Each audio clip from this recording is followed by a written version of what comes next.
Okay, so I am not sure what happened. I just got kicked off. So I'm going to start again. It says something about storage space Zoom. I tried to set up some prior recordings. I'm going to start again.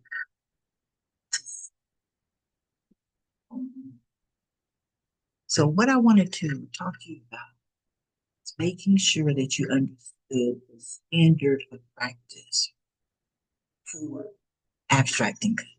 So there's a standard of practice, meaning that when you have an SLP, then you understand the order of how you do things in your measure.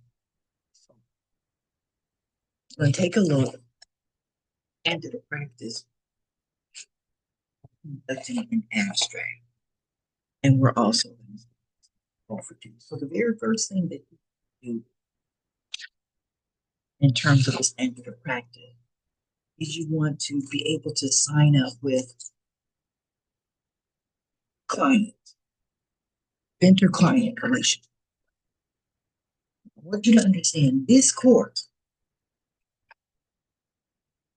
abstracting means simple, have limited franchise success. It's based on following the instructions for setting you up in an abstract company. That's the whole basis for the course. If you do anything else like field services or UPO inspections or even closings, those are not highlighted specifics of this course.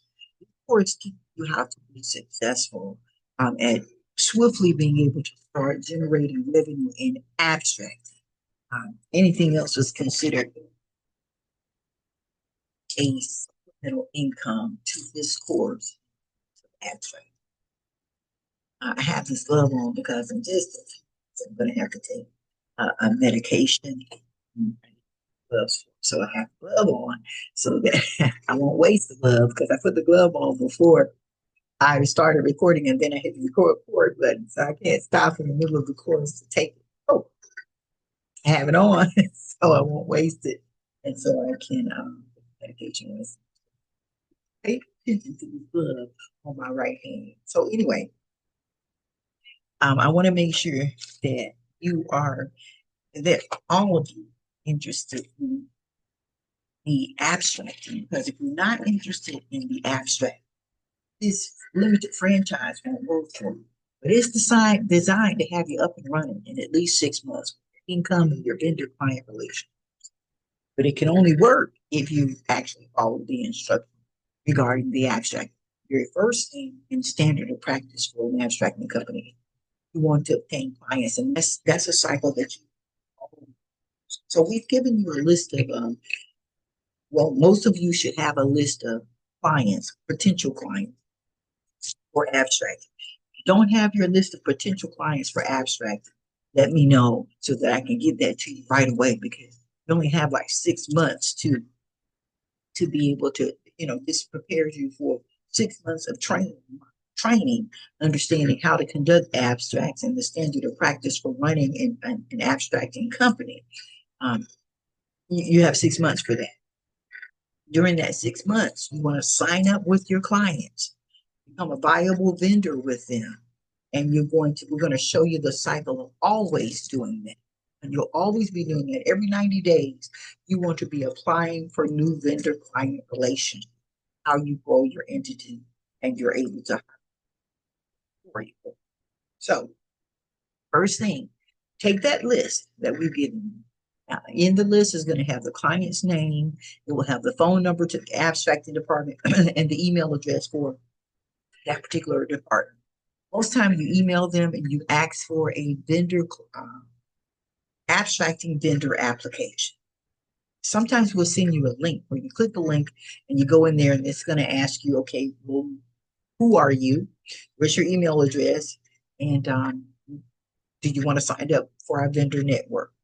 You say yes, then there's a drop down box to identify how you want to be a vendor with this. Closing vendor, do you want to be broker vendor, field inspection, field services, abstracting. You'll click on abstract because we teach you about successful in abstracting. If you try anything else, you don't know that that will work for you.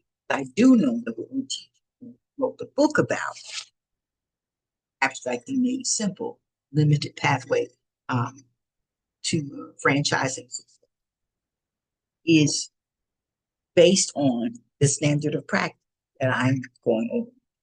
First thing, make a list of clients that we go in and apply. There's going to be a variation of ways to apply with them because they're all not the same. Some of them have a vendor network that you can join, and then they ask you which type of vendor that you want to be.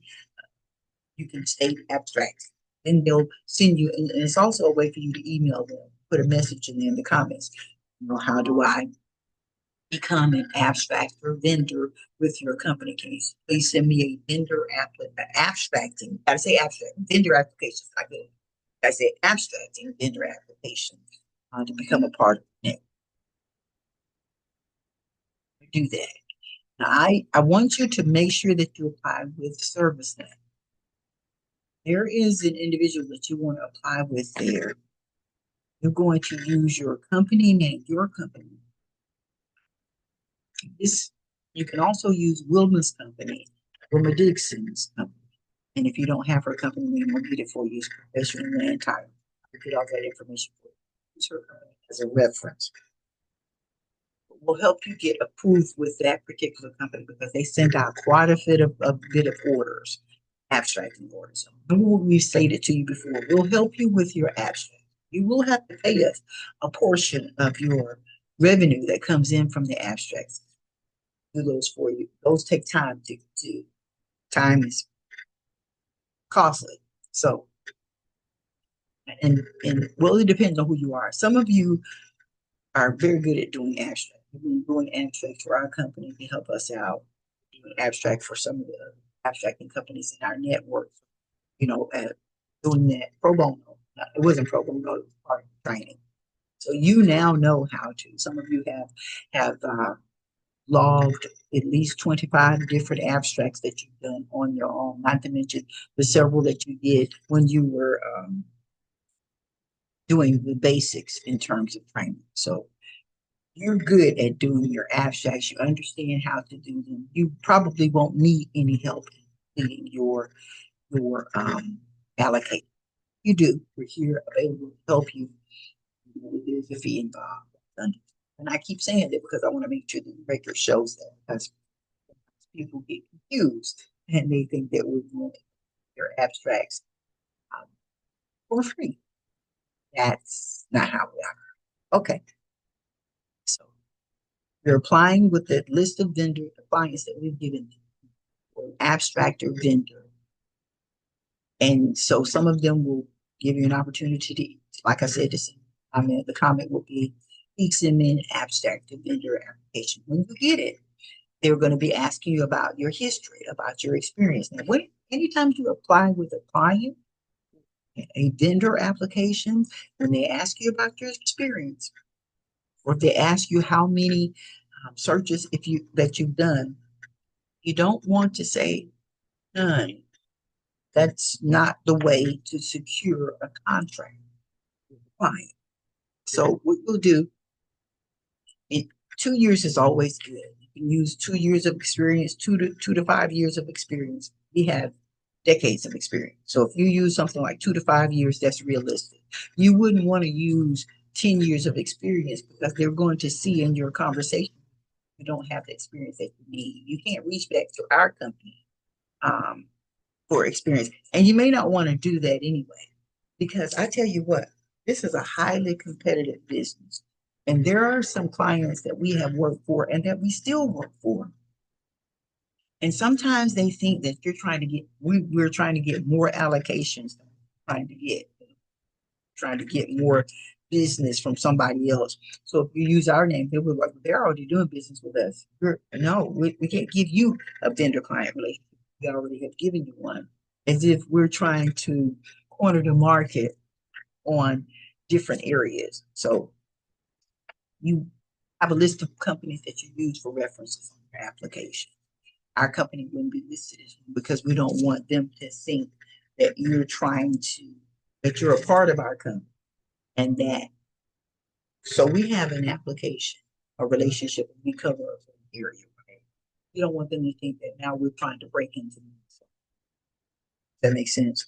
Now they're going to feel like we're trying to get our undue share of allocation. We have a list of companies that we use for references. Okay.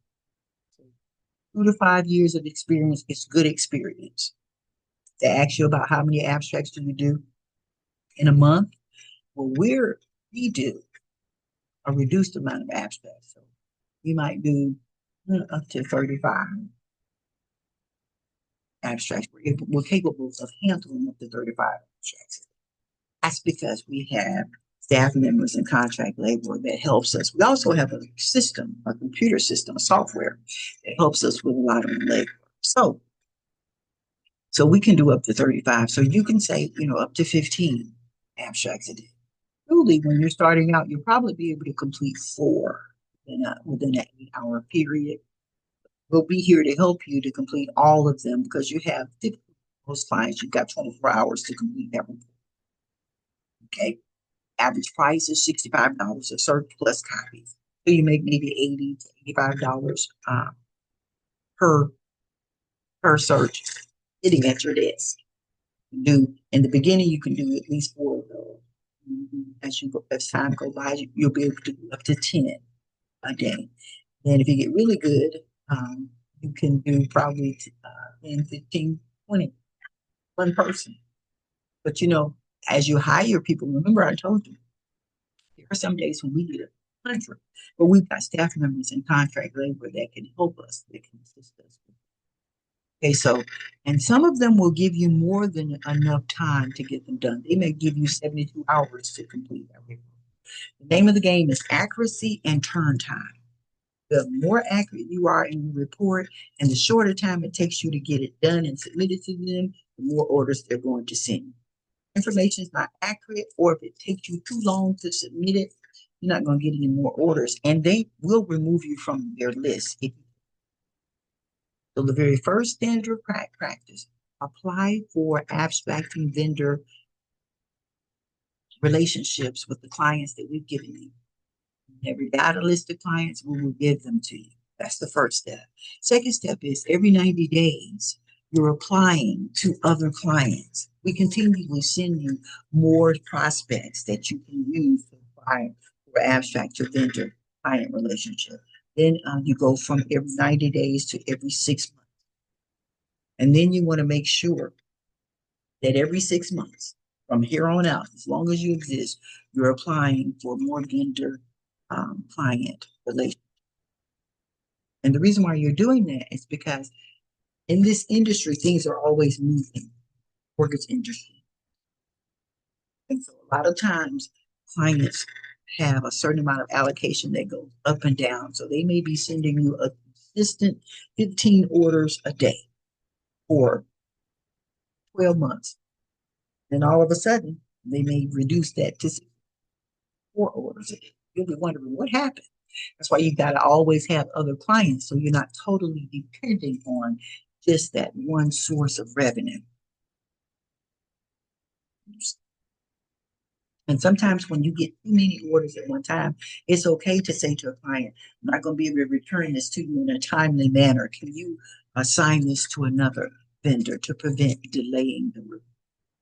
You're letting them know that you're concerned about them and their well-being and the time frame, the turn time of the report being completed so they can get to their client. And that can be best served by reassigning that particular order to another client, because you don't want to be so backlogged that you neglect getting that report to them in a timely manner. You can always request that if you've already received quite a few of orders from them in a day or from someone else in a day. You don't have room for any, not anymore that you can time in there. So that's step one.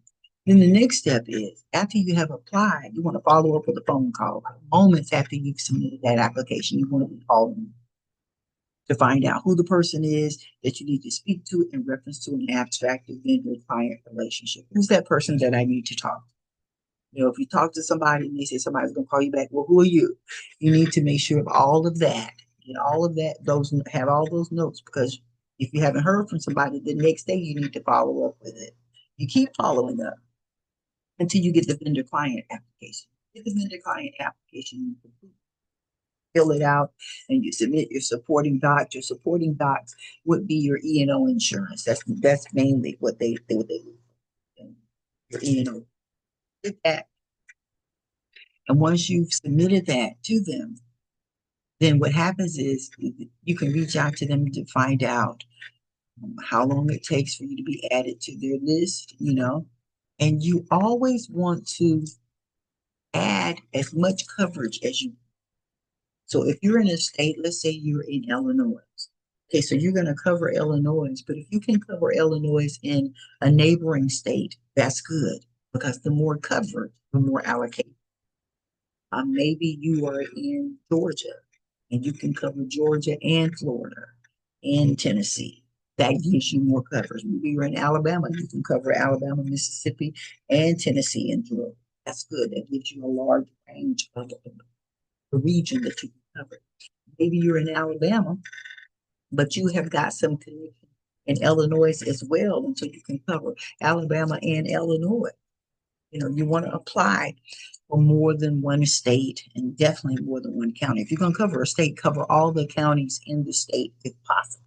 That means you may have to get in your car sometimes and drive to the county for some older records that are not online, but trust me, it will be worth it.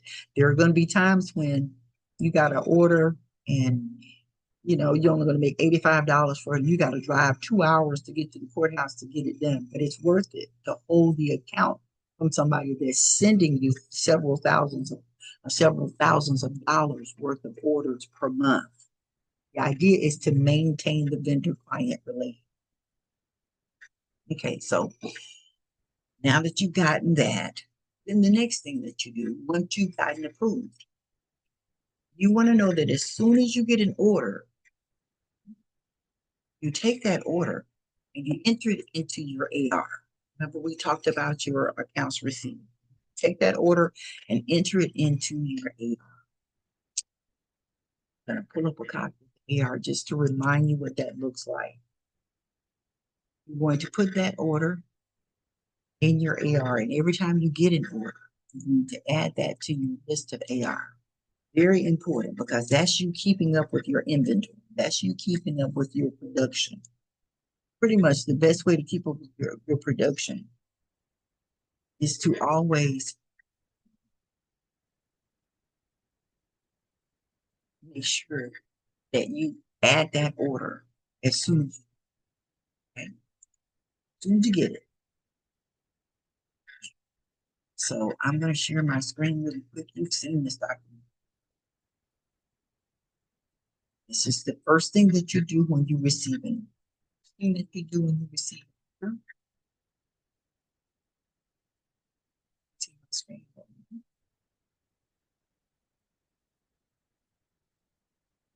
You're going to enter the county where the property is, order, name, was name, their property address. You can put full property address in. Okay. You'll put in the type of search, current owner search. You'll enter the order number, the client name, the amount of the fee that is on the order. Okay. Now this amount, the copy cost will be entered when you've completed the report and you know how many copies. The charge is $1 per page, but if the county is charging, now if the county is only charging 25 cents, your standard fee is still $1 per page. You're charging them $1 per page because that is your profit margin. Okay. So make sure, even if the county is not charging for the copy, always charge your client $1 per full copy, because that includes your profit margin. Okay. When you've completed the report and you know how many pages are going to be in the report, okay, enter that amount here. Into the due date, everything goes in at the beginning, as soon as you receive the order, except for the copy cost, because you don't know how many copies it's going to be. But everything else goes in here, all the way up to the due date, all the way up to the due date, which would be column H. All right. Want to make sure that you have that AR in proper. That's the first thing you do when you get an order. So standard of practice. First thing you do if you don't have any abstractor clients is to apply for abstract client relief. You do that by going through the list that we've given to you, reaching out to them and asking them to send you a abstractor vendor application. You receive the application, you complete it, you submit it with your E&O, and then you constantly call them until you have spoken to someone who has laid eyes on an application and who is responsible for adding you to their vendor client list for abstract. Abstract vendor.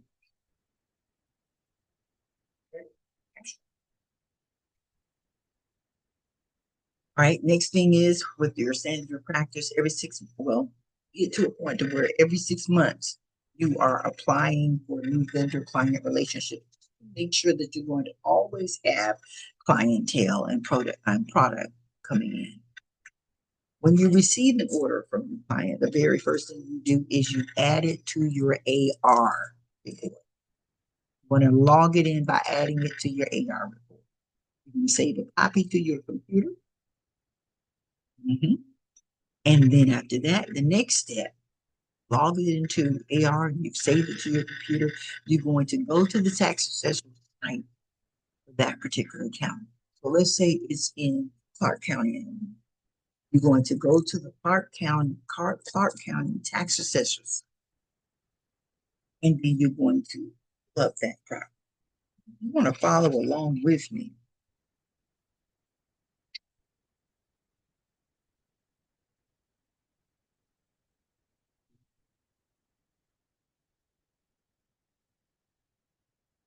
Chapter 4, page 43. Process of compiling a title action.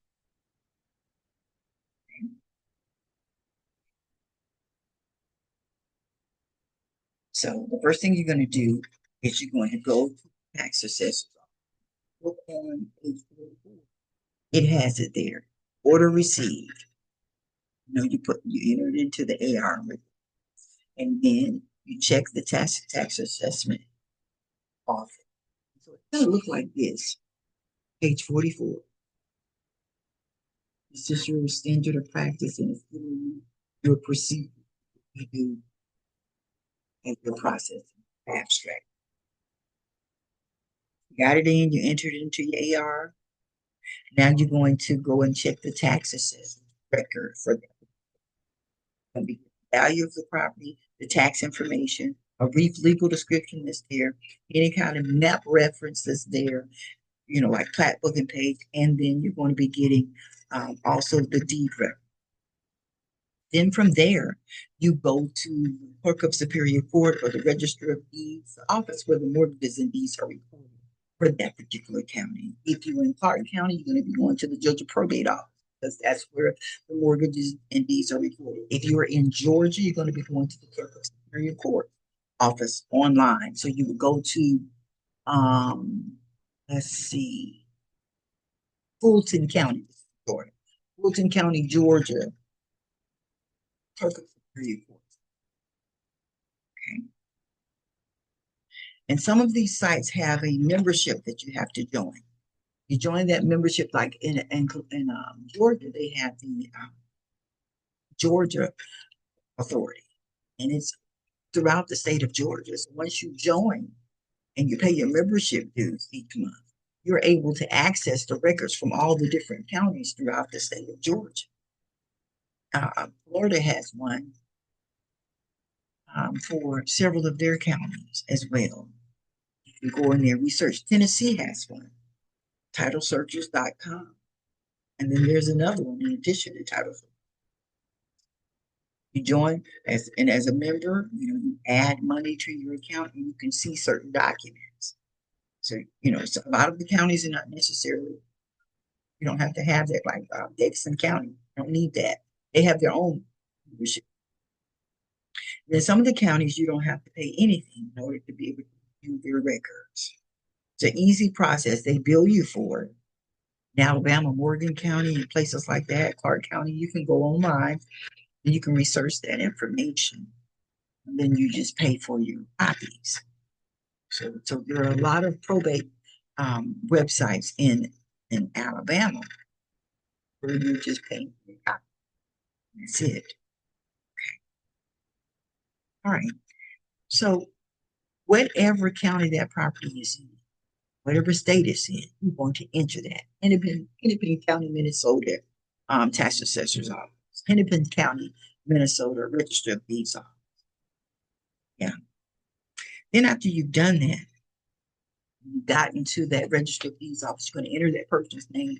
You research it that way, but you also make yourself aware of the legal description because you may pull up a lot of property under that person's name, but if that legal description that's on the deed does not match the legal description of the property, and you get that legal description of the property from the tax assessor, it's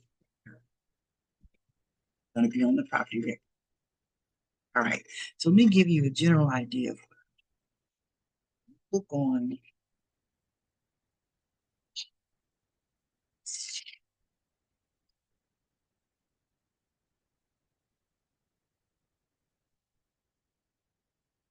what that site looks like. What I'm going to do is pull it up online, and then you can step. So I got the order in, I've entered it into my AR. I am now going to that particular county's tax assessor site so that I can find it. All right, so it's here. All right, so we are on Madison County. Matter of fact, instead of Madison, I'm going to show you.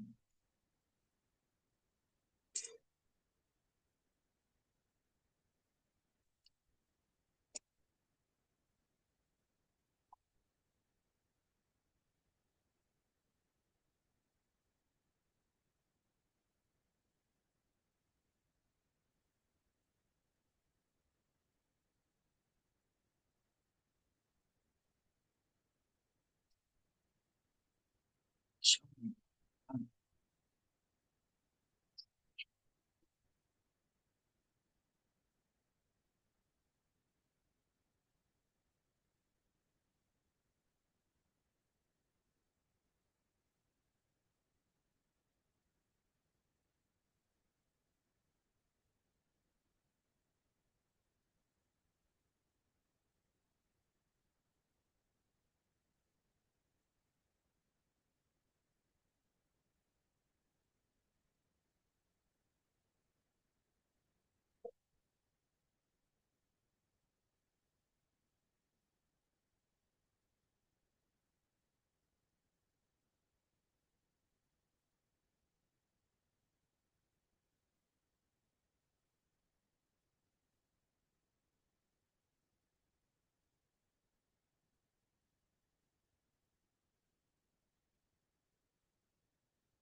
my screen, logged into the county judge of probate's office.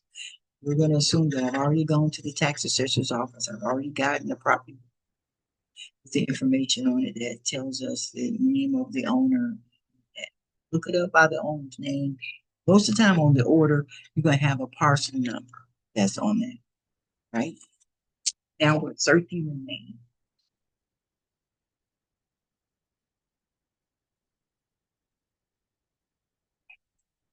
Last name first time.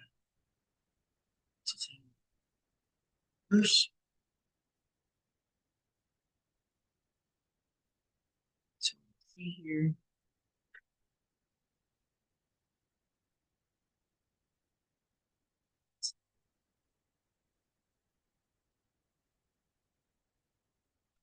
TV.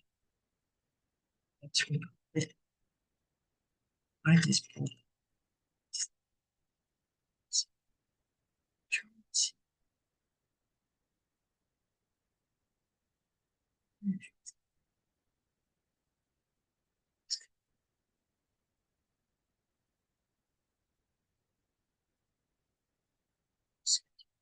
So right now, if you can see, the screen is set up to view the document as a TIFF document. So you probably going to see the first page. Let's see. Yeah, we won't be able to see. I'm going to switch it. See over here. It gives you an option as to how you want to view it. And I just entered my.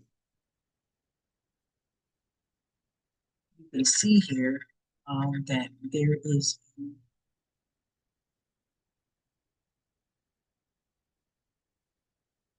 See that deed.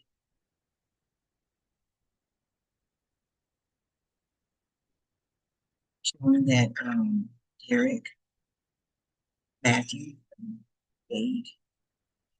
See who put the.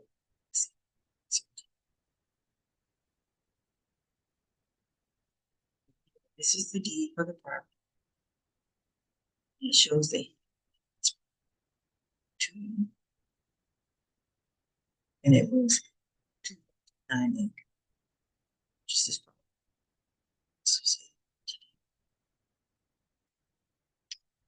So I will, out of that, it shows the deed, right? That so that you can get an understand documents, what they look like in order in which you serve. Now I'm going to mortgage. Show my screen.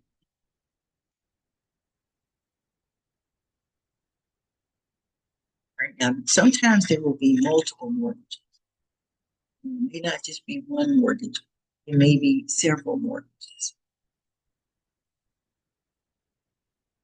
In this case, it was just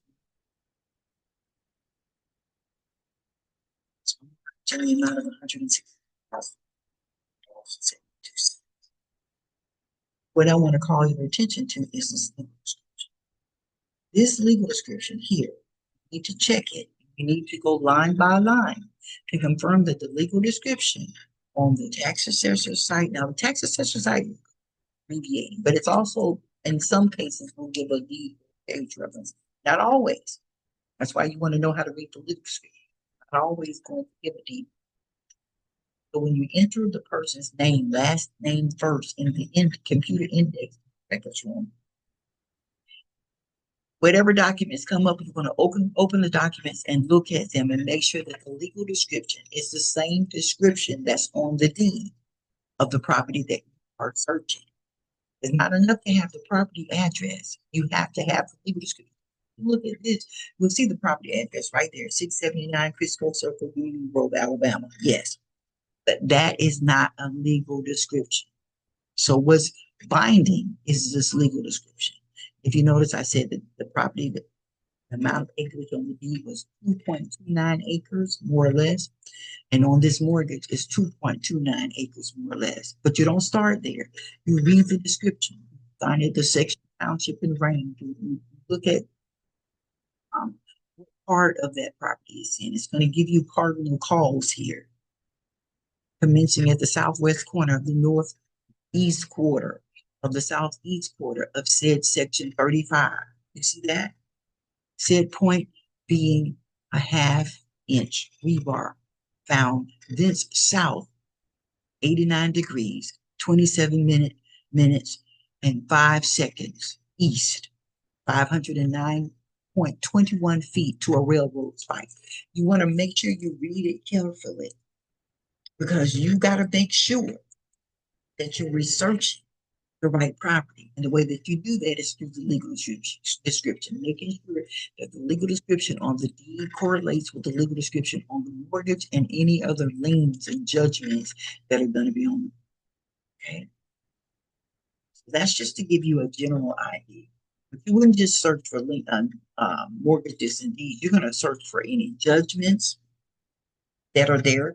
Yeah, you're searching for judgments to make sure that those judgments have been paid in full. You know, if there are any judgments there, mhm, and you got to make sure that those things are paid in.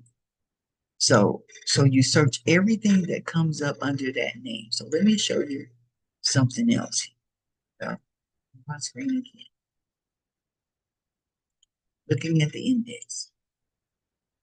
Okay, so you see the name Jacqueline Battle because that's the name that we're searching. Battle under the deed, Jacqueline Battle under the mortgage. Just those contact. Time. All right.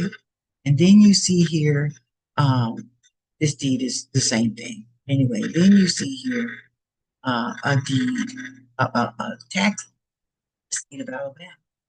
Okay. You go over and you open this up. Before you open up, you see that R there? I'm looking to the left. Look to the left. This is my cursor. Look to the left. Left of the screen. I guess it would be right to where the name of the grantoree. If you look over there for that tax deed, state of Alabama, R. Those are related documents. You know, there was a tax lien that was recorded in 2018. This is a related document that says that judgment was what? Released. That tax lien was released. So you can set out. You always want to look at related documents because they will sometimes guide you to other documents that involve that. You'll see here that that particular tax lien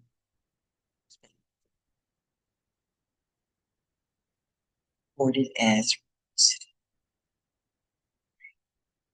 So here's the thing. Everything that's under that name, you're researching it. You're opening it up. And see over here to this side, under the description, it shows section 35, township 6 south, range 1 west, 2.29 acres. You see that? Okay, so that's giving you an idea right there. The amount, excuse me, the amount of acres, but also of the section, township, and range. It's a brief legal description. Let you know whether or not you are researching over.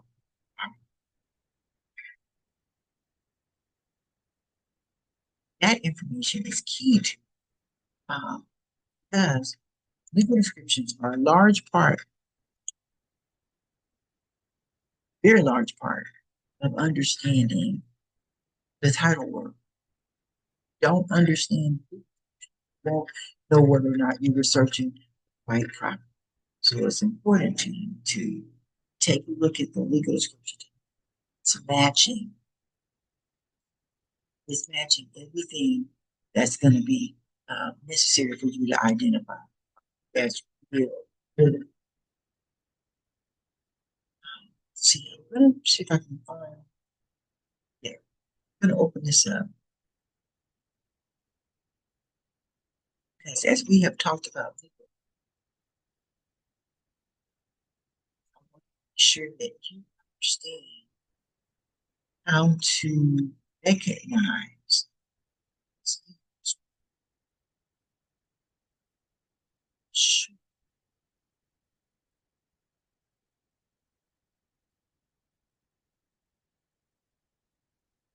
I know that I sent you showing you how to understand how to read that legal description, but I was going to try to see I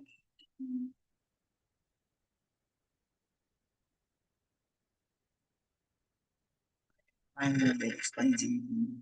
I don't see anything that would be quick.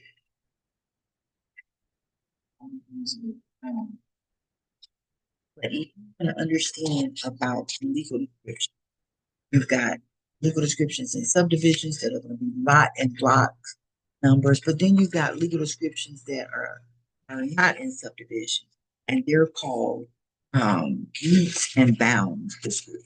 So if you want to know more about scripture, so and we're in chapter, I want you to start on page 37 in chapter 4, all the way to page 42, because that's going to explain to you about legal descriptions. And then I want you to take a look at the recording that I sent you on, let's see, that would have been for October 26th class. You probably would have gotten that recording probably on the weekend of October the 26th. But I want to make sure that you got it because it explains in details about the legal description.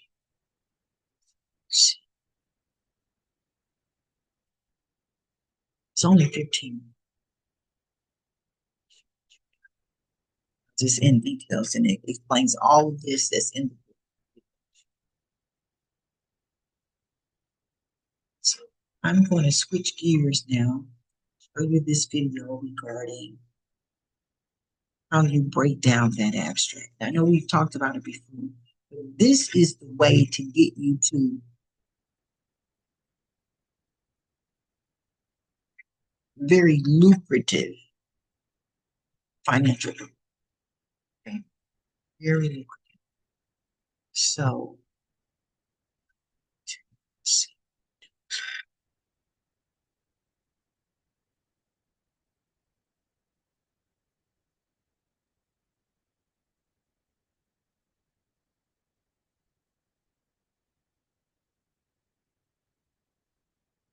now that's that one. It's gonna take too long. Let's start with,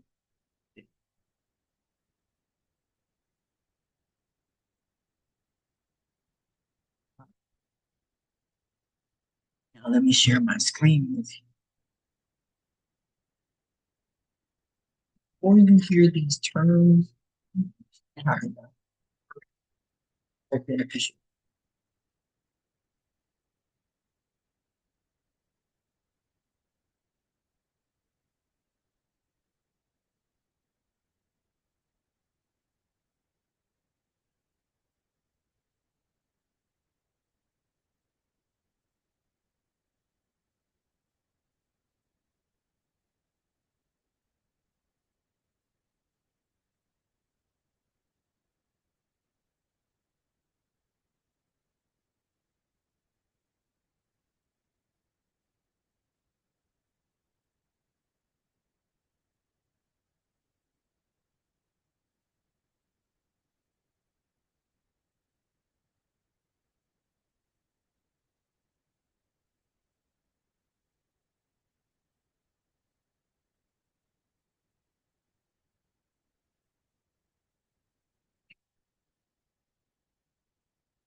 Oh, here it is. This is the, this is the one that's going to be explaining meets and bounds.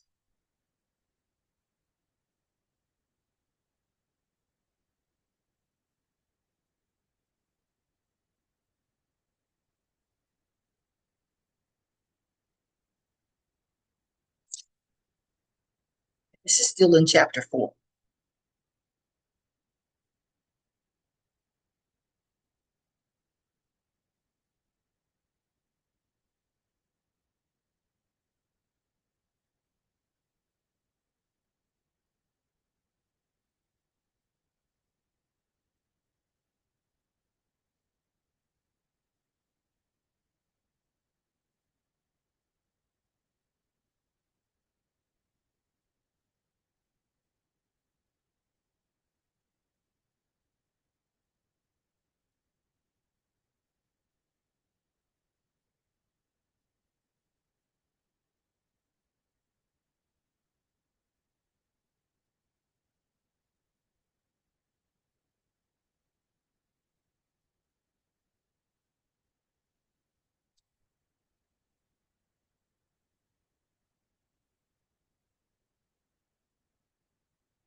So what I wanted to do was show you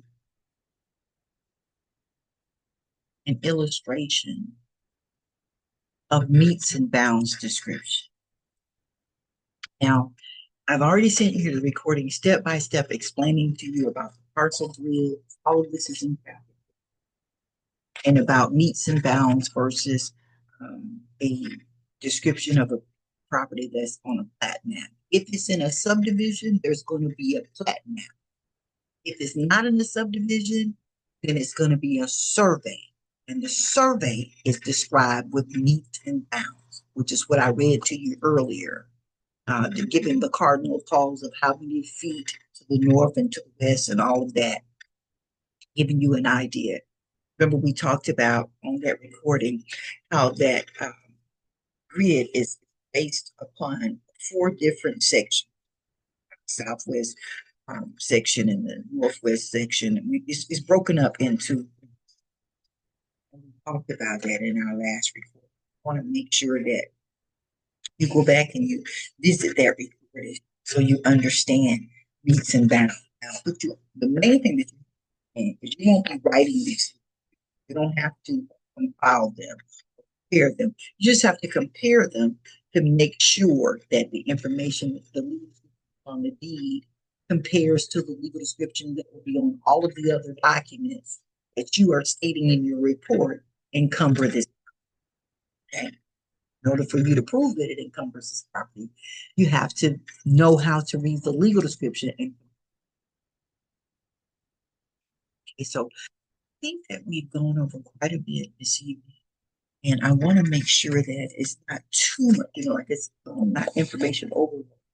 I want it to be palatable for you. And I don't want it to be overwhelming for you so that you feel like it's too much for you. Abstracting is very easy to do. And I want you to know how to get it done so that you can do well in this business. Okay. So when you get it in order, we talked about the first thing you do when you actually receive an order from a client is you enter it into your AR account. That for everything. Enter it into your AR. You use that to show how many clients you have, to show your work in progress. It's called a whip sheet. They're going to send you a whip sheet, but you need to have one for your internal use. You use that to show what invoices you have outstanding and what has been paid to you. You need that work in progress or that AR report for you. So as soon as you get an order, you enter it in there. The next step will be to go to the tax assessor's office in that state and in that county and look that parcel up. And they have to look it up by name. But if you're going to look it up by name, then you want to compare the address. All right. And then once you get the parcel number and everything, then you're going to identify that property by the parcel number. In that property record card, there should be a brief legal description. You're going to use you're going to prefer the brief legal description over the physical address because physical address is changed. We'll take that same that same brief legal description. And as you go to research now, that name in the office that houses the mortgages and deed, that office could be the register of deed, the clerk of superior court, the judge of probate offices, depends on what state you're researching in. Okay. And so the way that you find that out is you just ask the people in the tax assessor's office, hey, what's the name of the office that houses the mortgages and deeds? Once they give you the name of that office, you know that it's going to be the same name throughout that state, throughout the whole state. So then you go to that, I'm calling it judge of probate office because in Alabama, that's where the mortgages and deeds are housed. They're reported in the judge of probate's office. So after you check the assessor's office, you got a brief legal description, you got parcel number, you got the value of the property. All of this you can find chapter 4 in the description on page 44. It tells you exactly what you want to be looking for, the checklist of things that you're going to abstract from the tax assessor's office. And you use that brief legal description and you go into the judge of probate's office, mortgages deeds, to compare it with the legal description on the deed Clear it with the legal description on the mortgage to make sure that you're searching the right property as it relates to this particular property. Even if it has the address on it, you got to make sure that the legal description matches because it will not always match. If it doesn't match, that means it's not your property. Okay. All right. And as you're searching the index under the person's name, you're going to be abstracting any mortgages that are open, still open, meaning not paid in full, not satisfied, not released. They're still open. You'll be pulling any deeds that are under that same legal description and under that person's name, like if they've conveyed property to somebody else. All of that's going to be in there, that whole deed history. If it's a deed property that they just purchased within 24 months, you need to go back and get another deed so that you get outside of 24 months.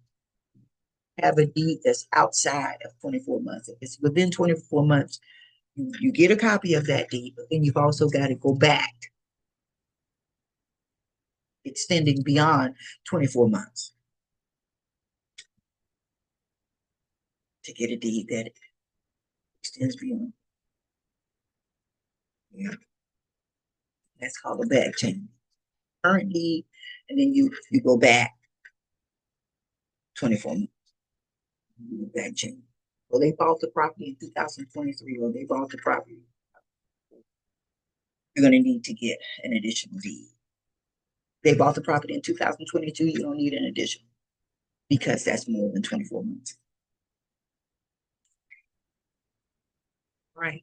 If there are any additional liens or judgments that's on title under their name, you want to check to make sure that it's that person. And most time on the order, you're going to have the last 4 digits of the person's social security number. You can compare that to the social security number that will be listed on that lien or judgment. Sometimes they'll have the legal description of the property on the lien and judgment. Check it. Description is on your deed and the brief description that you. All right, I'm going to stop right there. And I think I may send you this recording along with the prior recording just to make sure that you have them. Because the prior recording is only 15 minutes long, but it is packed full of information regarding legal description. Next time we talk, we'll be talking about how you complete your write-up. After you've compiled all of your abstracting information, you're going to put it on what most finance call a run sheet. We call it a write-up sheet. Okay.